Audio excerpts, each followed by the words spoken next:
Bienvenidos a Visión 2025, Tendencias Colombia. Lo que va a pasar este próximo año en materia de gobernabilidad económica, salud, paz total, todo lo que va a pasar en nuestro país. Alfonso Ospina. María Camila Díaz, este es un evento de Prisa Media que se hace con la alianza de Indra Group, de Bancolombia, de la Gobernación de Cundinamarca, para hablar de los temas que gobernarán y que dominará la conversación nacional el próximo año. Como siempre, en Prisa Media, con Caracol Radio, W Radio, El País América, de lo que habla Colombia, de lo que se necesita hablar. Este país necesita empezar a tener más conversaciones incómodas para construir relaciones mucho más sanas. Esas conversaciones que son necesarias para el país, para los ciudadanos. Esto nos deja grandes retos en materia de infraestructura crítica, especialmente la infraestructura energética, y también en temas de seguridad y tecnología. El déficit tan grande que enfrenta este gobierno y que va a enfrentar el siguiente, porque no hemos encontrado nuevas fuentes de crecimiento económico. Retos ambientales, retos económicos, también de cara a la paz del país. En la Visión 2025, obligatorio hablar de las relaciones internacionales y obligatorio de las que tenemos con Estados Unidos, porque comenzando el año tomará posesión Donald Trump y eso cambiará el panorama de la relación entre nuestro país y el vecino más importante del norte. Usted, María Camila Díaz, dirigió esa conversación. Sí, muy interesante. Hablamos de qué papel va a jugar Venezuela en esa relación de ambos países, Colombia y Estados Unidos, y sobre todo sus presidentes. También conversamos del tema comercial y de lo que puede llegar a pasar en ese combate en contra del narcotráfico y de los cultivos ilícitos. Vean ustedes. ¿Ustedes cómo vieron esa primera carta que le envía el presidente Gustavo Petro a el señor Donald Trump en un tono muy conversador, muy conciliador y hablando sobre todo de transición energética y demás? ¿Cómo vieron ese primer acercamiento, María Claudia? Colombia da un primer paso en una comunicación, digamos, pragmática, pero que al mismo tiempo vienen procesos que seguramente van a tener altos y bajos por la connotación del presidente Trump.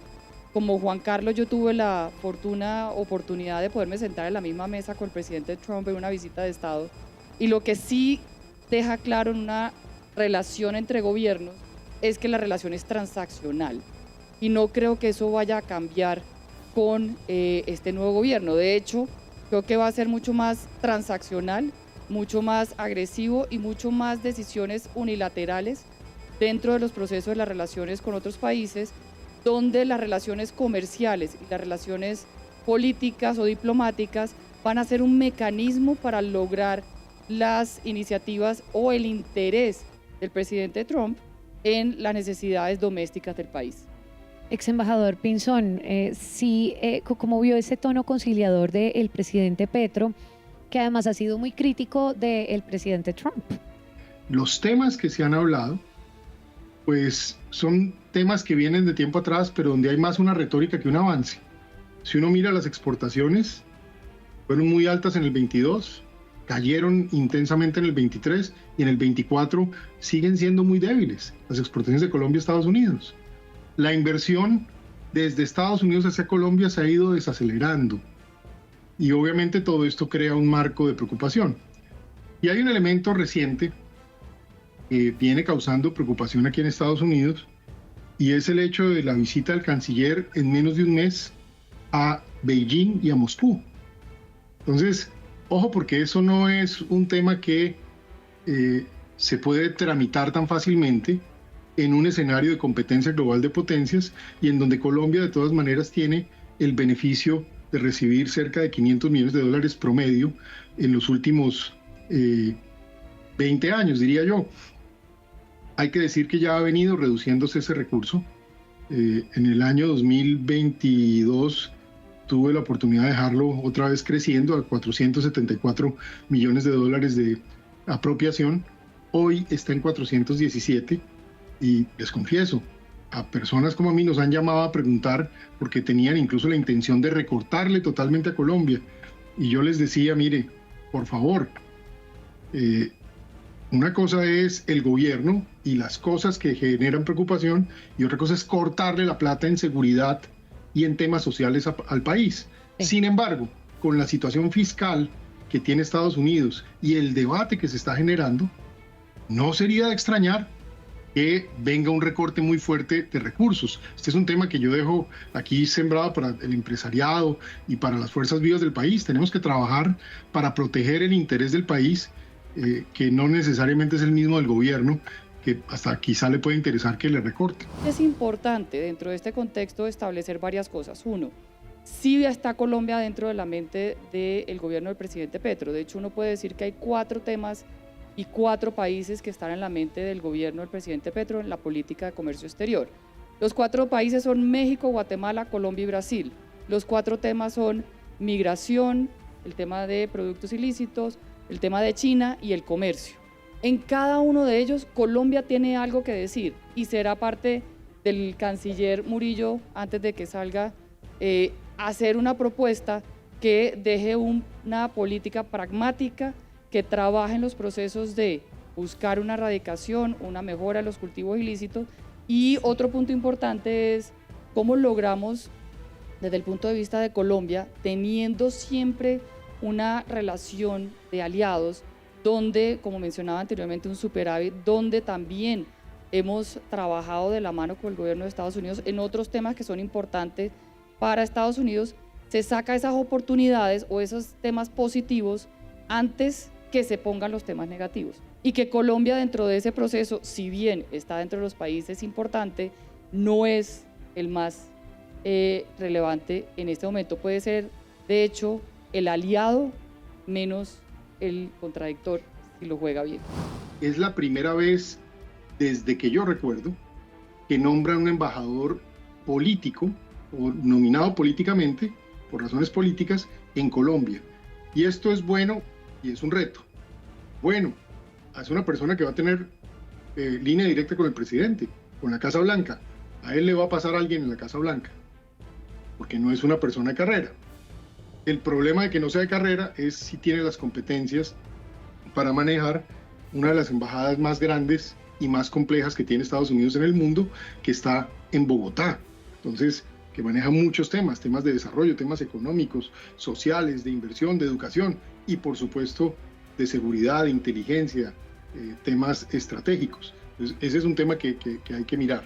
Las prioridades del presidente Donald Trump van a ser migración, cultivos ilícitos y los bienes que entran a Estados Unidos por parte de China. Y en ese contexto, que son las prioridades domésticas, se va a relacionar con los temas de comercio exterior, los temas de relaciones diplomáticas y unido cada uno de ellos a México, Colombia, Guatemala y Brasil.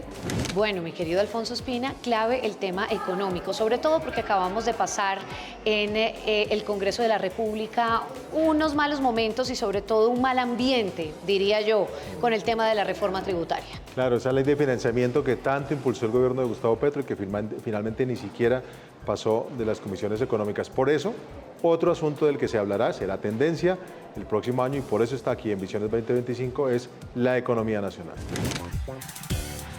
¿Usted en qué lado se ubica? ¿En el de los optimistas para el 2025 o en el de los realistas bien informados? Tenemos una perspectiva de crecimiento económico para la economía colombiana del 2.6%. Eso puede sonar como mucho desde el 1.8 que estimamos para el 2024, pero es poco respecto al potencial de la economía colombiana o ese crecimiento de largo plazo que teníamos previo a pandemia. Entonces es un optimismo moderado. Vemos sectores que jalonaron la economía en el 2024 muy concentrados, pero para el 2025 un poco más de heterogeneidad respecto a otros sectores aportando al crecimiento económico. En el 2024 tenemos al sector del agro que viene aportando de una manera muy importante, cerca del 8%, con un sector cafetero y una producción que lleva a la expansión en el último tercer trimestre del 2024, el 33% del sector cafetero, aprovechando sus buenos precios internacionales y buenas cosechas porque lograron también sacar adelante en los temas climáticos.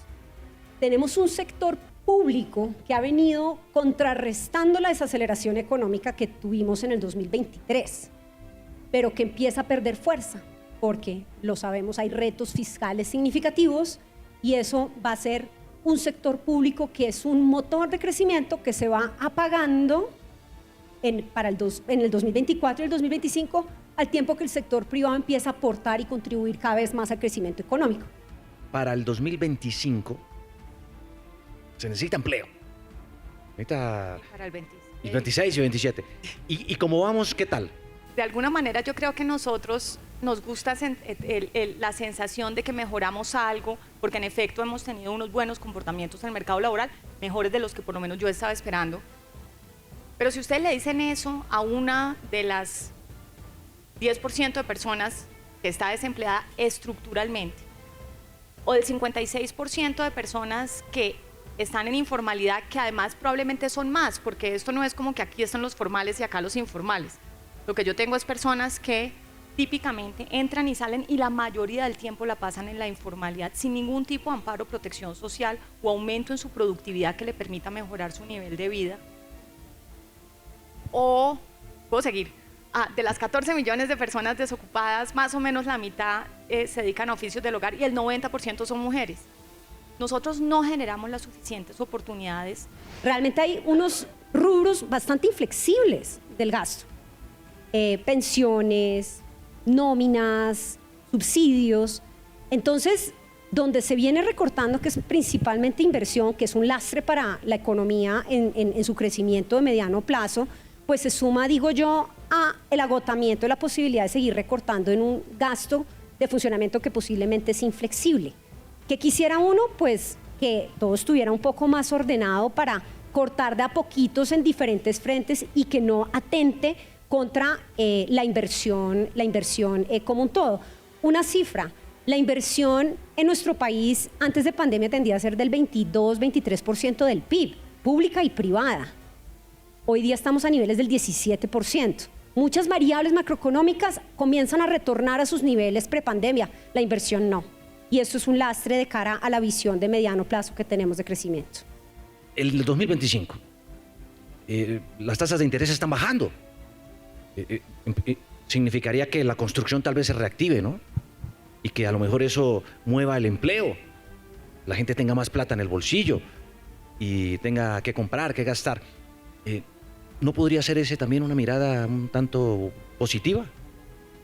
La dinámica del sector minero energético tiene unos retos coyunturales y estructurales, incluyendo lo que mencionas, la caída tan significativa y la perspectiva de caída en las reservas, además con la implicación también fiscal, que también está implícita ahí, ¿no? No poder contar con esos recursos.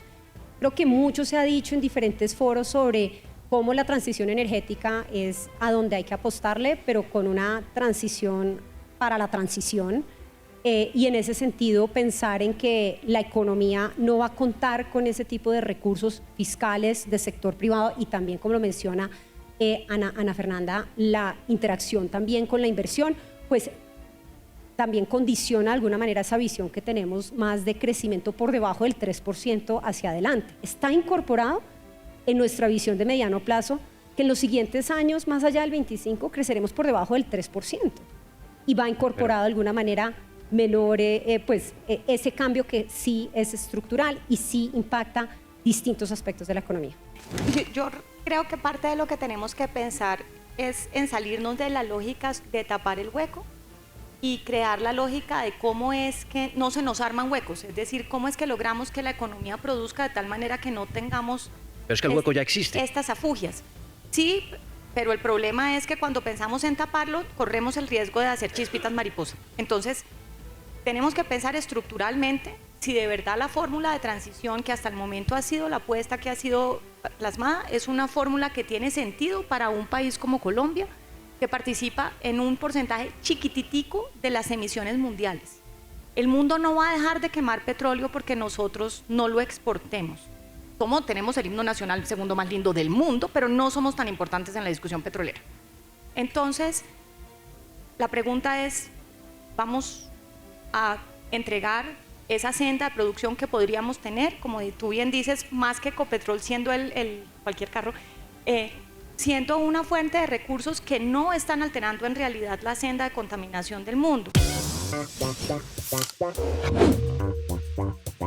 Esto es la visión del 2025, de lo que va a pasar el próximo año, y probablemente uno de los temas clave también, Alfonso, será el tema de la paz total, de esa bandera del presidente Gustavo Petro y de esa conversación además que está teniendo con los grupos armados ilegales. Es un tema de todos los años, tiene que ser tema del próximo año, la paz, cómo llegar a una Colombia realmente segura. ¿Quién mejor para hablar de eso que el alto comisionado de paz, Oti Patiño, que no estuvo solo? Otras personas expertas en el tema lo acompañaron.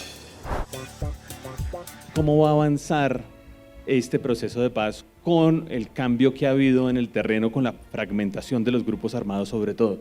Entonces, si quieren, la primera sería una pregunta, claro, para Oti. ¿Qué es lo que tiene pensado el gobierno para ir encarando este cambio en las lógicas, digamos, de los grupos armados? La fragmentación no ha sido una estrategia como algunos plantean de estos grupos, ha sido una realidad.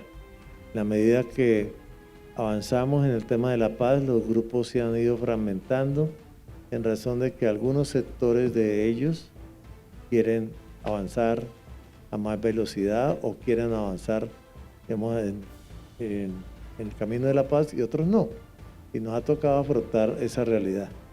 Lo pasó con el ELN en el caso de Comuneros, donde el Frente Comuneros del Sur planteó de que quería avanzar rápidamente en la paz y el COSE dijo que no. Y entonces allí se produjo la primera decisión.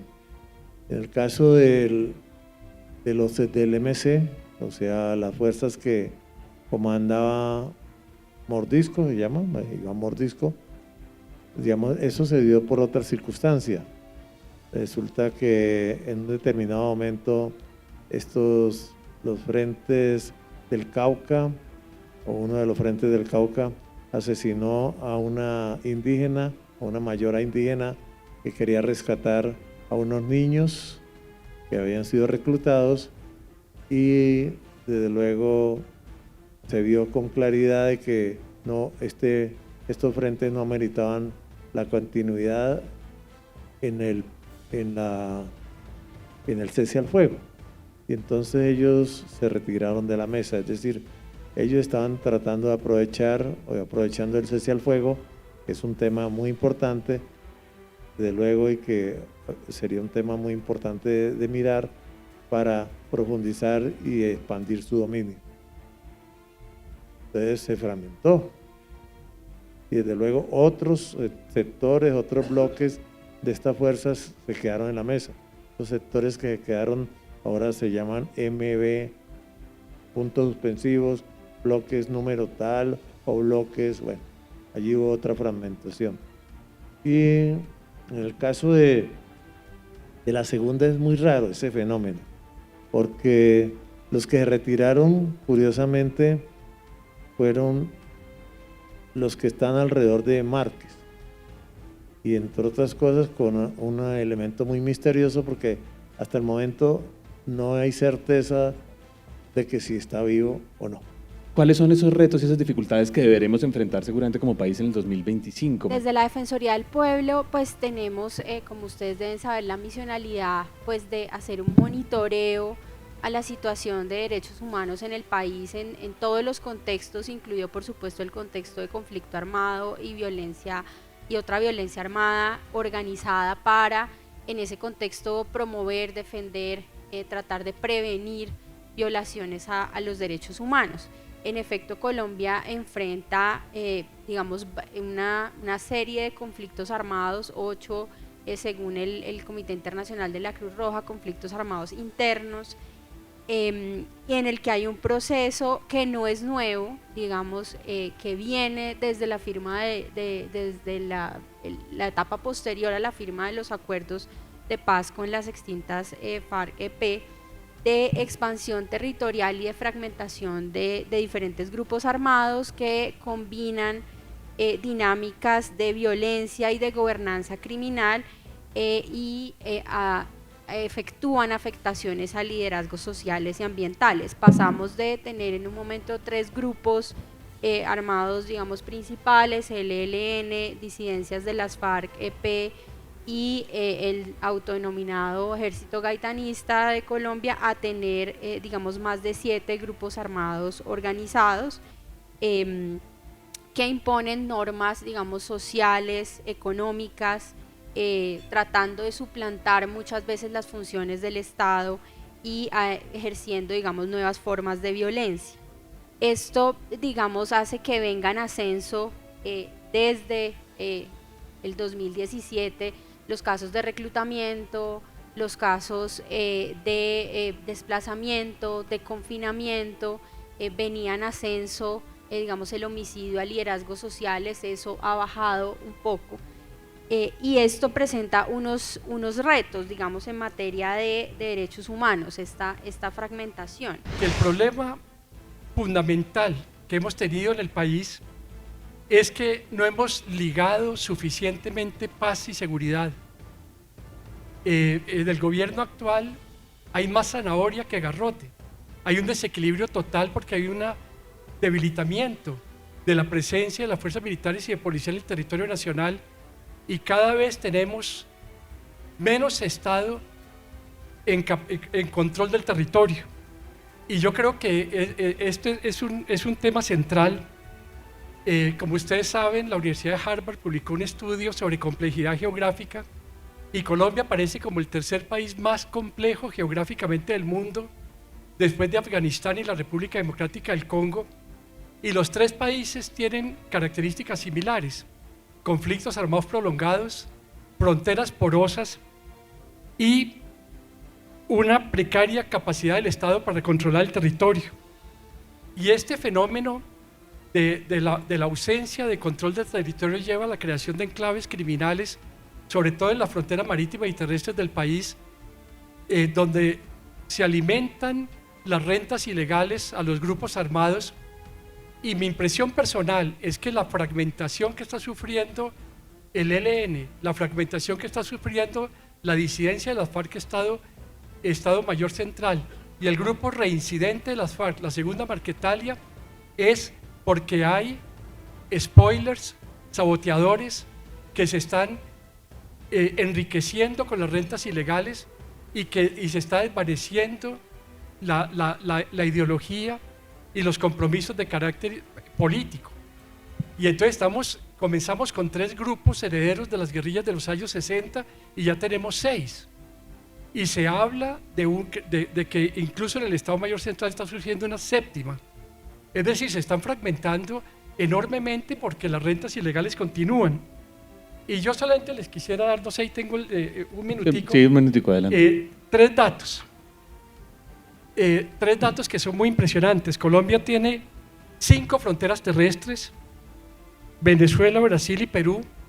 La frontera con Venezuela es la 17 frontera del mundo en extensión entre 311 fronteras terrestres. La frontera número 31 es la Brasil-Colombia. La frontera número 32 es la frontera Colombia-Perú. Es decir, tenemos 3 fronteras entre las 3 más extensas del mundo, entre 310, que son boscosas, de difícil control. Por otra parte, Colombia es uno de los 21 países bioceánicos del mundo, entre 193 naciones que tienen asiento en Naciones Unidas, y Colombia es una de las 11 naciones bioceánicas Atlántico-Pacífico, los 2 océanos más grandes del mundo. No solamente eso, el mar territorial de Colombia es de casi 1 millón de kilómetros cuadrados, el tamaño de Venezuela, y eso hace que en un mundo globalizado con criminalidad global sea enormemente complejo el control del territorio. Y finalmente hay un dato que me impresiona mucho, que es uno de los casos más extraños del mundo. Colombia tiene 6 regiones naturales. Colombia es un país caribe, es un país pacífico, es un país andino, es un país amazónico, es un país llanero y es un país isleño, tanto en el Pacífico como en el Atlántico, con Malpelo y San Andrés y Providencia. Pocos países del mundo tienen 6 regiones naturales en su territorio. Es decir, la complejidad geográfica de Colombia hace que, desde mi perspectiva personal, si queremos la paz que estamos buscando desde 1990, necesitamos con mucha seriedad hacer una reflexión sobre cómo controlar el territorio nacional. Y eso no se está haciendo, se está debilitando, la presencia de la Fuerza Pública y la Policía Nacional, y los grupos armados ilegales se están desarrollando y fortaleciendo. Parece que los colombianos tenemos que reflexionar profundamente sobre por qué iniciamos el primer proceso de paz con la guerrilla post-revolución cubana en América Latina en el M-19 y 34 años después no salimos de la violencia interna. Visión 2025 también aborda un tema que a todos nos preocupa porque nos angustia pensar en un apagón como hace tantos años, más de 30, vivió Colombia. Hablamos mucho de energía, hablamos mucho de los embalses, hablamos mucho de la transmisión de las facturas durante este año. Es que esto después de un fuerte llamado por parte de distintos entes gubernamentales y no solamente, bueno, acá también en Bogotá, por parte del alcalde, del tema de la sequía, y eso nos lleva a hablar de la energía.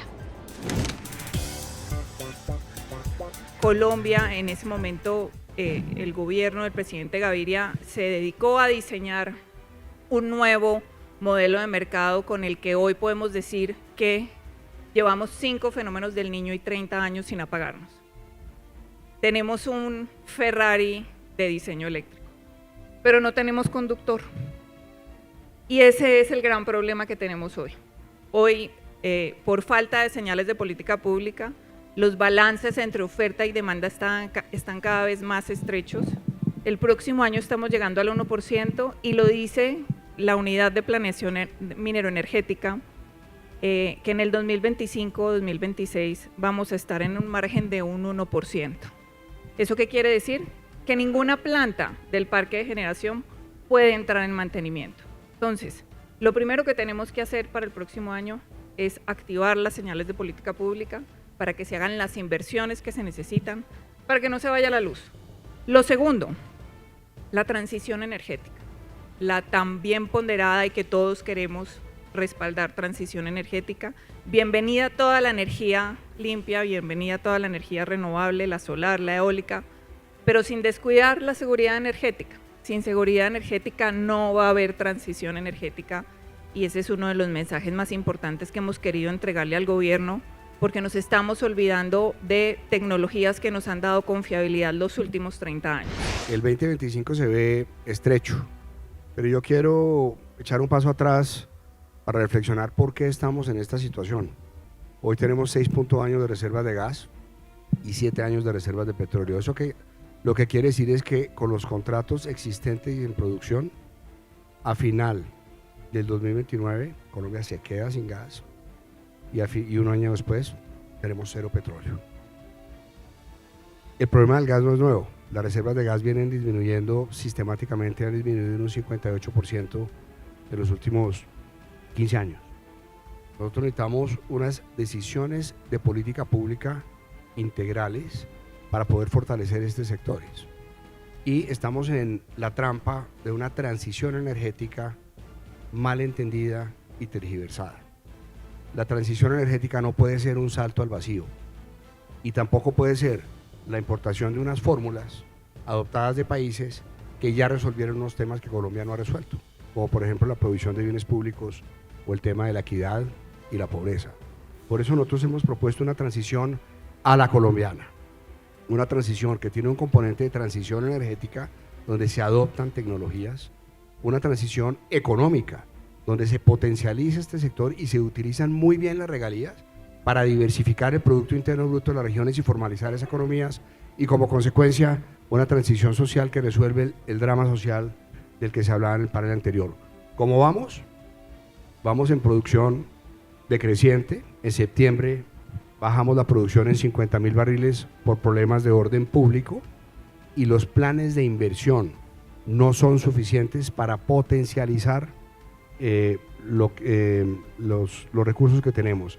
Entonces, digamos, estamos no solamente en una estrechez, sino en una crisis estructural que hay que resolver. Yo veo que va a haber 3 discusiones que nos van a ocupar casi toda la atención en el tema energético.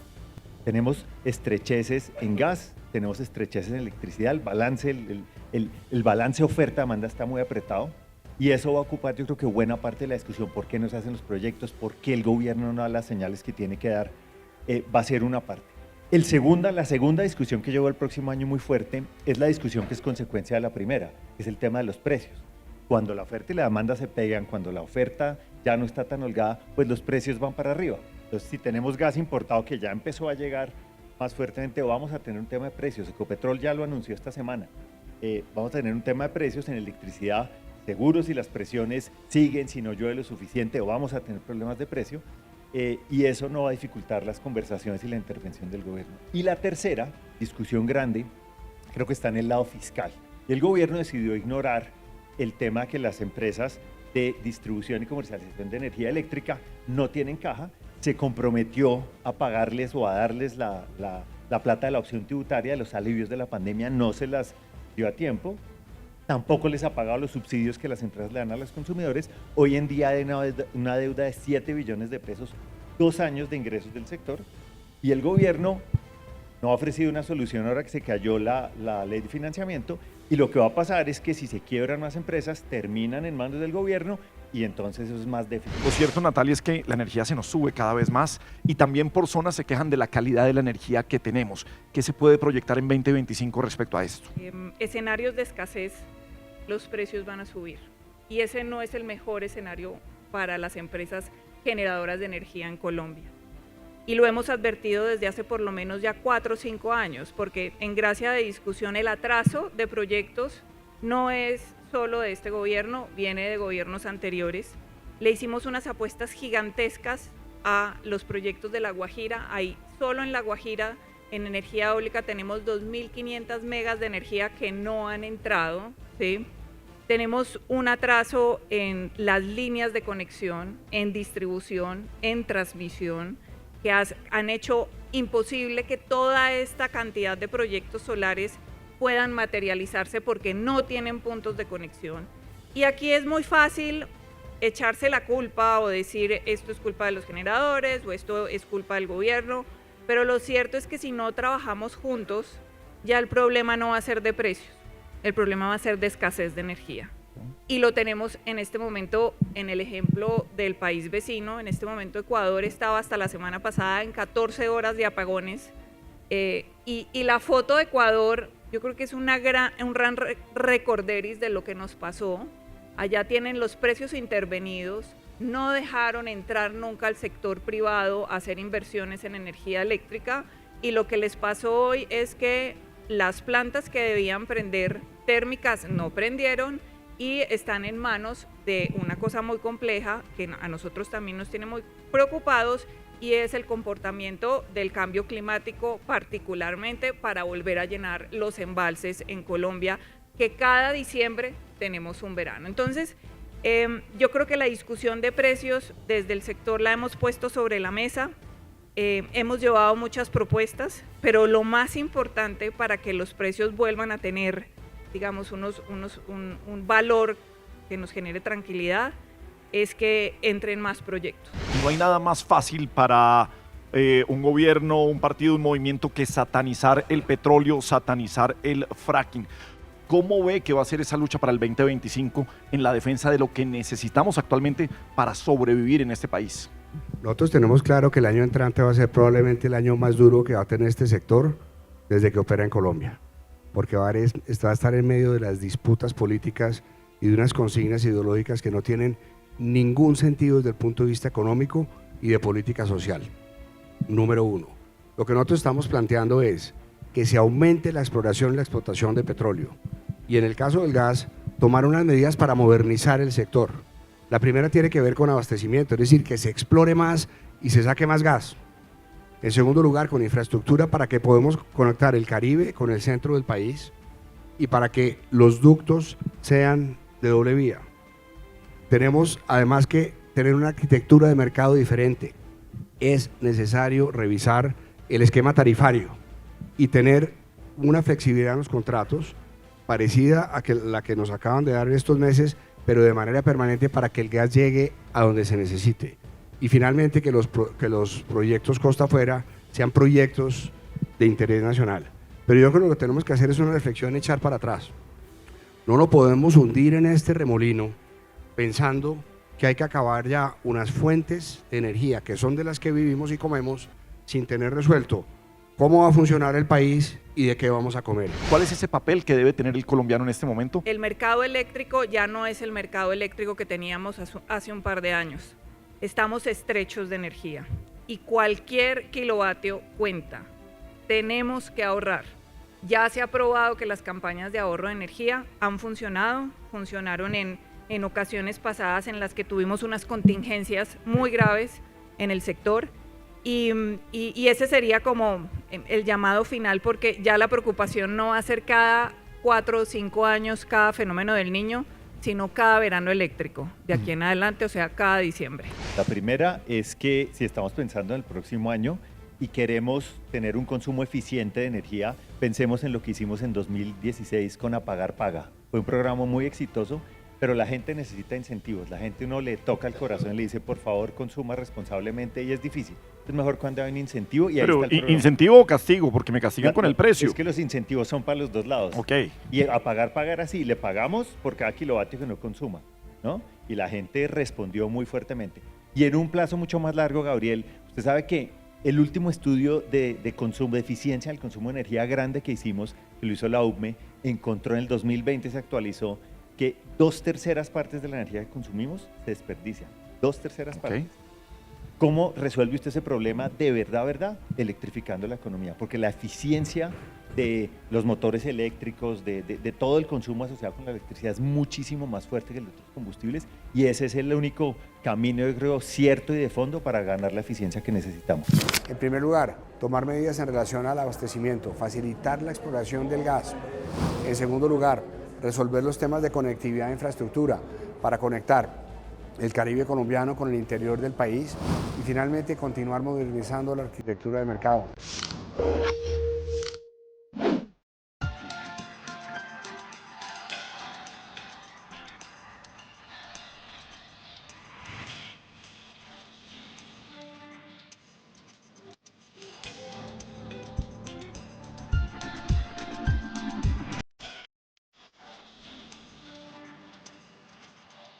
Muchos temas muy serios en esta visión 2025, Tendencias Colombia, pero hay momento para relajarse también, aunque uno no sabe si esto también es muy serio, ¿no, María Camila? Pues lo que dice Daniel Sampero Espina siempre, hay que reír para no llorar. Esta es una conversación muy interesante que tuvo nuestro querido Roberto Pombo con este satírico, político, bueno, humorista, Daniel Sampero Espina. ¿Cuáles son los límites del humor? Es una pregunta que siempre me hacen y yo creo que es imposible de responder porque el humor es esencialmente subjetivo y el mismo chiste que puede causar mucha risa en una persona puede causar a la vez en otra pues profundos sentimientos o de indignación o de rechazo, de lo que sea. A mí siempre me gusta decir cuando hay algún congresista que se aventura a intentar legislar sobre el humor, que los hay. Recuerdo a uno del Centro Democrático, cuyo nombre ahorita se me va, uno que era grandote, ¿cómo se llama ese? Que parecía un gorila gigante. Carlos, bueno, ahorita me acuerdo. Él propuso en determinado momento hacer una ley que de verdad regulara el humor. Y es una absoluta salvajada y es una absoluta tontería porque el humor cumple precisamente esa función que Álvaro Gómez decía. Yo creo que lo peor que le puede pasar a un humorista es quemarse con el voltaje de su propio chiste. Es decir, que falle, que fracase el chiste, que no ofenda al blanco al que uno apunta, sino a la audiencia, por ejemplo, que la impresione. Ese es el mayor castigo y eso es suficiente. No creo que haya que ni delimitar al humor, ni crear una legislación para regularlo, ni mucho menos. Primera cosa que va a pasar el próximo año, sin duda alguna, diría yo que esa. Va a estar en problemas el ministro Velasco, pensaría yo, después de esta imagen que acabamos de ver tan diciente y tan bonita que le tomaron durante una plenaria en el Congreso. Entonces, bueno, el ministro Velasco creo que va a ser uno de los primeros grandes damnificados. Yo creo que lo vamos a ver metido en serios aprietos, no solamente dentales, como ese que vimos pues que aprovechó el colegaje con el ministro de Salud para mostrarle una caries que le dolía. Yo no sé si eso pasará en otros países del mundo, esa era la foto que yo quería que ustedes vieran, pero aquí fue así. Creo que esa foto en una nueva reinterpretación a la luz de la justicia puede ver si le estaban midiendo el tamaño de las mordidas, por ejemplo. Es el ministro Bonillita, el ministro Bonilla, perdón, que aquí quedó un poquito recortado la diapositiva, quiero decir. Era una foto muy famosa que le hicieron el año pasado cuando estaba saludando a la reina Máxima, que es de los Países Bajos, y aparecía él como representante del gobierno, porque aquí pasan unas cosas que uno no puede creer. Aquí de verdad el humor, la realidad supera el humor. Creo que él también va a estar en serios problemas, aquí lo podemos ver, el escándalo que quedó sembrado hoy del soborno a los ministros le llega a la altura por donde se pone el pantalón, es decir, le está llegando ya por el cuello, que es otra cosa que no entiendo por qué tiene, él va subiéndose el pantalón a unos niveles en los que para rascarse la tetilla es más fácil entrar por la bragueta, porque realmente no.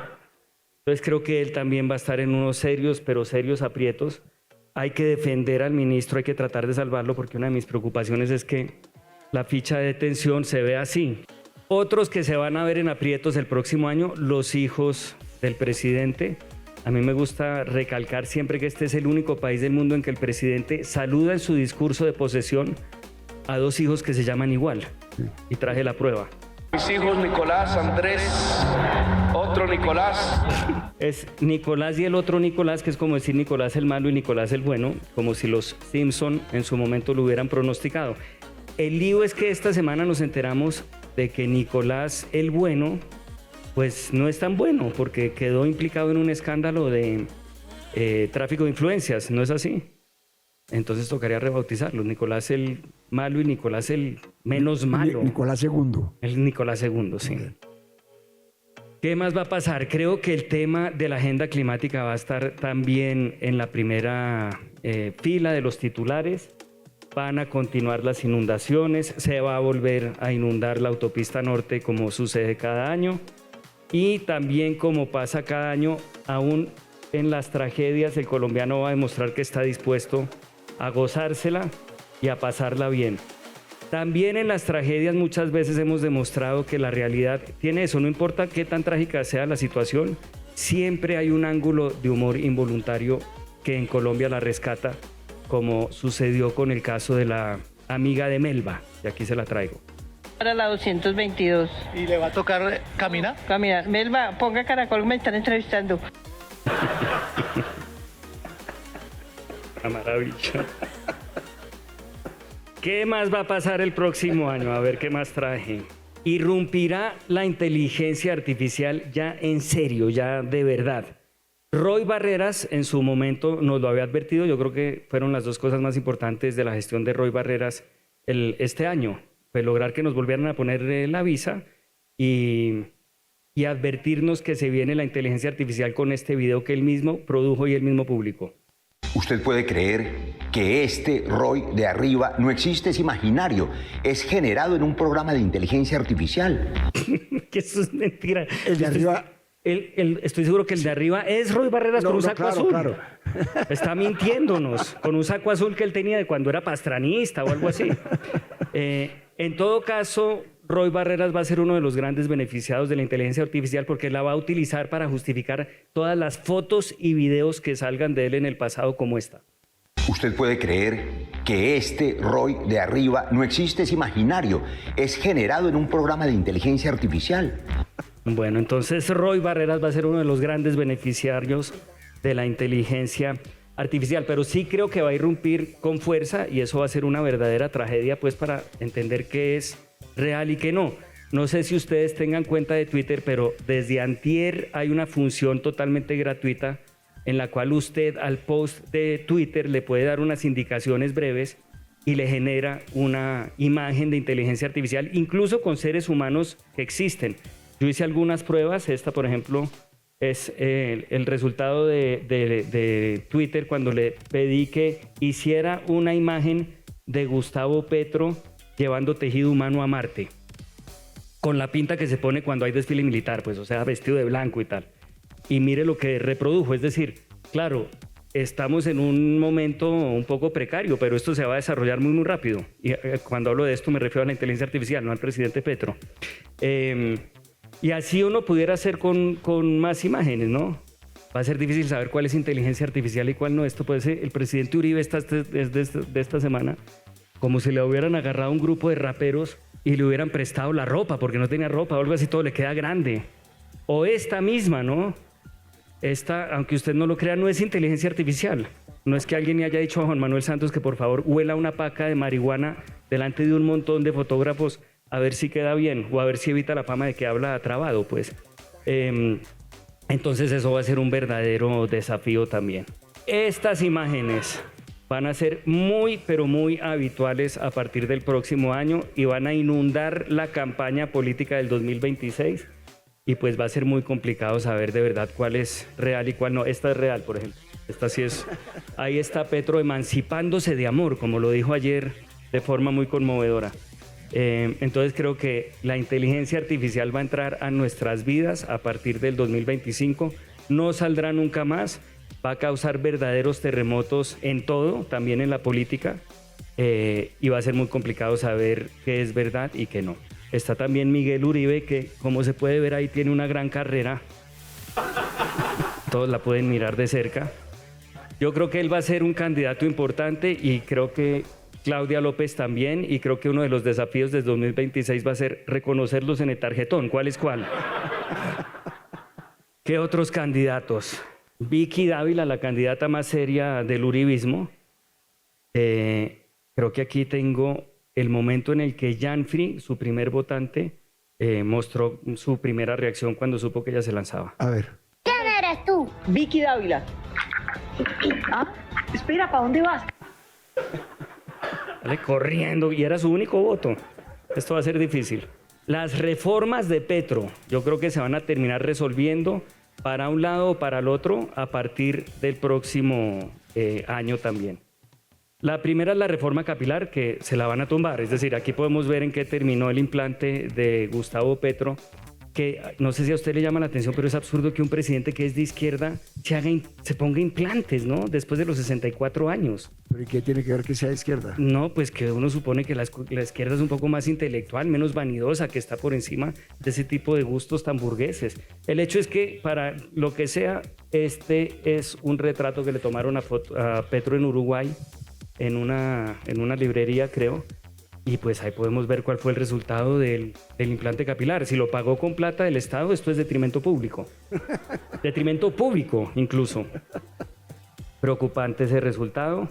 En la comisión tercera quisiéramos reabrir la discusión porque nos equivocamos. Unos veníamos del baño, entendíamos lo contrario.